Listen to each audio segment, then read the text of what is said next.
Assalamualaikum warahmatullahi wabarakatuh. Lelaki yang soleh yang dapat masuk surga dengan segala keinginan yang terpenuhi di dalamnya, termasuk diantaranya ditemani oleh bidadari-bidadari cantik. Lantas demikian, bagaimana dengan perempuan?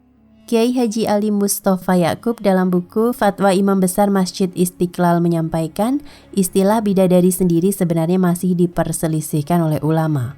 Sebab baik Al-Quran maupun hadis terkadang menyebutnya dengan istilah al-hur al-ain, yang secara kebahasaan berarti wanita-wanita cantik yang sangat putih, putih kulitnya dan sangat hitam, hitam matanya.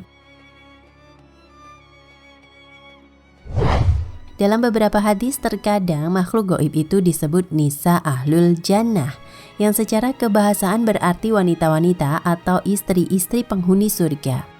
Sedangkan ada sementara ulama yang tidak sependapat dengan istilah bidadari sebagai terjemah al-hur al-ain atau nisa ahlul jannah. Mereka menginginkan makhluk gaib itu tidak diterjemahkan sebagai bidadari, sebagaimana makhluk-makhluk lain seperti malaikat, jin, dan setan yang tetap disebut malaikat, jin, dan setan. Maka bidadari menurut sementara para ulama ini tetap disebut al-hur al-ain. Ada juga ulama yang berpendapat kaum lelaki memang dijanjikan Allah Subhanahu wa Ta'ala. Bila beriman sampai meninggal dan beramal soleh, mereka akan dianugerahi al-hur al-ain di samping kenikmatan yang lain. Sementara bagi kaum Hawa tidak disebutkan secara tegas janji seperti itu. Masalahnya karena kaum Hawa umumnya malu bila disebutkan hal-hal yang berkaitan dengan hubungan seksual. Berbeda dengan lelaki yang justru senang bila hal itu disebutkan kepada mereka. Terdapat hadis yang menyatakan bahwa al-hur al-ain itu sebagian berasal dari istri-istri yang waktu hidup di dunia. Imam Ahmad bin Hambal dalam kitabnya Al-Musnad meriwayatkan hadis, Inna adna ahlil jannati manzilatan inna lahu lasab'a darajatin wa inna lahu minal hururil inni lisnata ini wa sab'ina zaujatan siwa azwajihi minna dunia. Yang artinya, fasilitas terendah bagi penghuni surga, ia memiliki 7 tingkatan dan ia memiliki 72 al-hur al-ain sebagai istri-istrinya, selain istrinya dari dunia.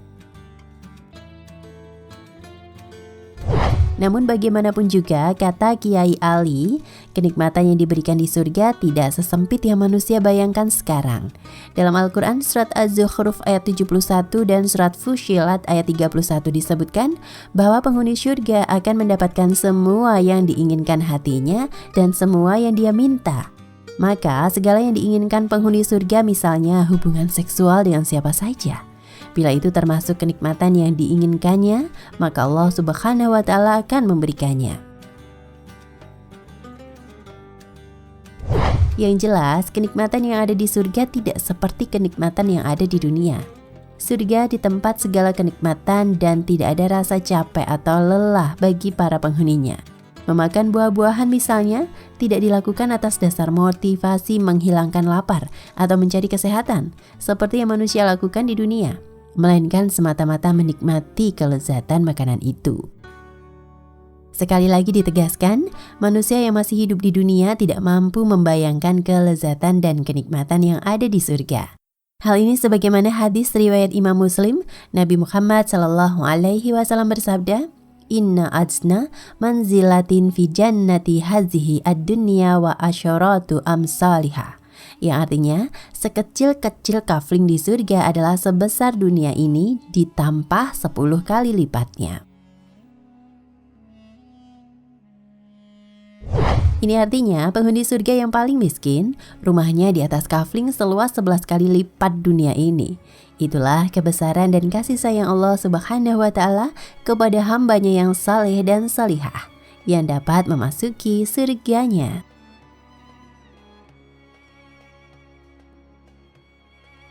Nah pemirsa Ensiklopedia Al-Fatih, sampai di sini perjumpaan kita kali ini. Semoga menginspirasi.